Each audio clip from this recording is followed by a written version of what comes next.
Good morning, amazing pupils. I'm sure we had a great weekend. Our subject today is creative writing. Over the weeks, we did descriptive writing and pattern writing.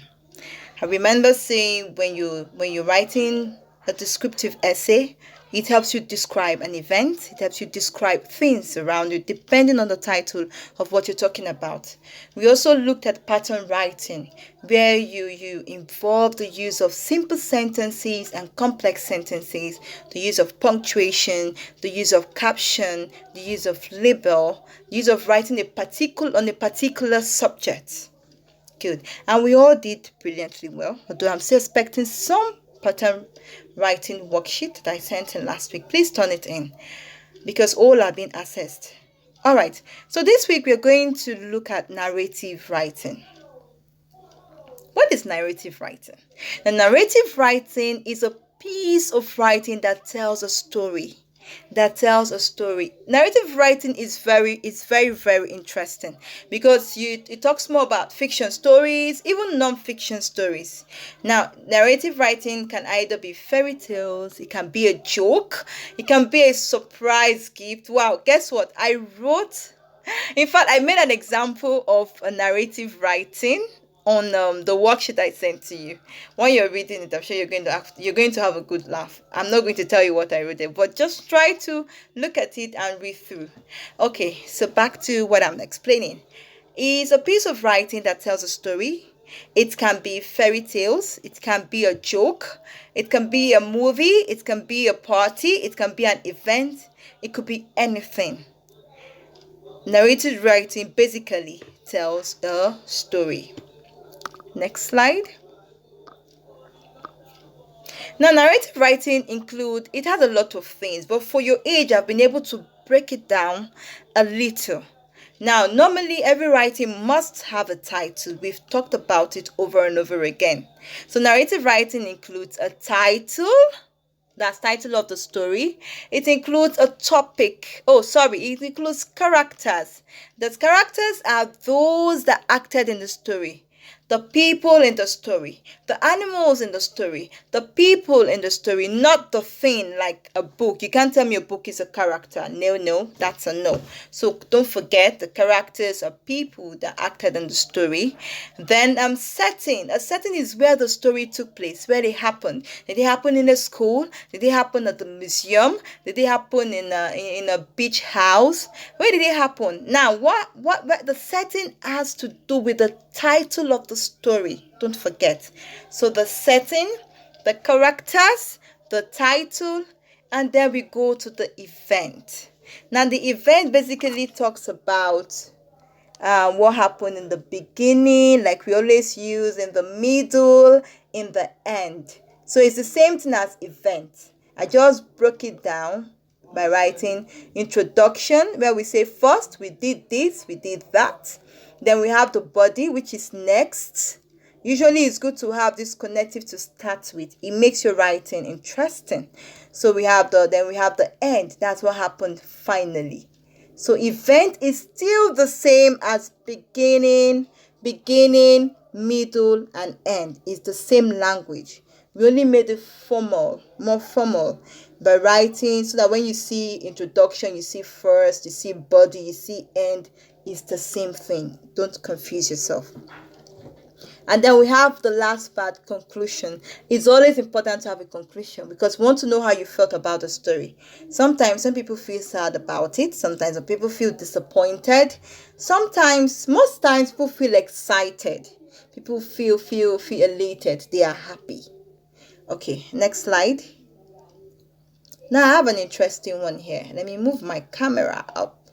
Now I talked about a beach party. Characters are, the title of mine is A Beach Party. Characters are Tolu, Sandra, Nelly, and Ethan. My characters are four: Tolu, Sandra, Nelly, and Ethan. Now, setting, where did this story happen? It's a beach party, so definitely it happened in the beach house. Okay, event, which is introduction. First, my friends and I went to the beach house for a picnic. That was what we did. I'm narrating what happened, what we did at the beach party. We made barbecued chicken and finger licking chops. Yummy. My finger licking chops could be hot buns. It could be hot dogs. It could be a sandwich. It could be samosa. It could be chicken wings. It depends. I'm sure you want to be part of my party. Okay, so back to what I was saying. First, my friends and I went to the beach house for a picnic. There's a food stop. We made barbecued chicken and finger licking chops. Move to the next slide. Body of the letter, that's the middle. Next, we had fun playing volleyball games and had a cultural dance. We went with our cultural wears, we wore our beads. So when you explain it, we can be more elaborate. It's nice. Make it, expand it, make it, write more.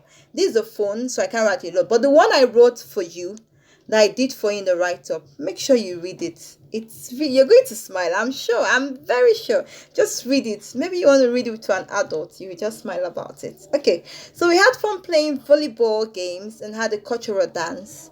After that, we spent good time talking about our achievements. Remember, my friends and I. So we're trying to catch up what has happened with us over time past, maybe over the years, maybe over some months, you know. After that, we spent good time talking about our achievements and goals. So we talked about what we have achieved. We talked about where we had a lot of stress, that we had to do a lot to make this deal, to make sure that everyone is happy. And in the end, we all celebrated each other's dreams. So we're happy. That means it was an exciting moment. And that's why, in summary, in conclusion, we had great fun. It was fun seeing my friends. It was fun having the games. It was fun dancing culturally. It was fun talking about our workplaces, our businesses. No, it was a massive one. It was great. So when you're writing yours, don't forget there must be a title, there must be settings, there must be settings. Sometimes can be two places, but most of the time I encourage my kids to write a particular place. Um, Characters are usually more than one, so they must have characters. Then arrange it. Narrative writing is all about arrangement. It's all about stories, and stories have to be arranged. I cannot write at the beginning of my essay saying we had fun. Who are the we? I have not introduced even the people I went out with. So first of all, introduce. The descriptive writing you write, some of you mumbled the work. You wrote where it's supposed to be at the middle, you wrote it in the end, and I made some corrections. So when you're doing this, arrange your work. When you arrange it, it makes it look neat. It makes it look precise. It shows that you know what you're doing. So go through the worksheet I will send through the Google Classroom.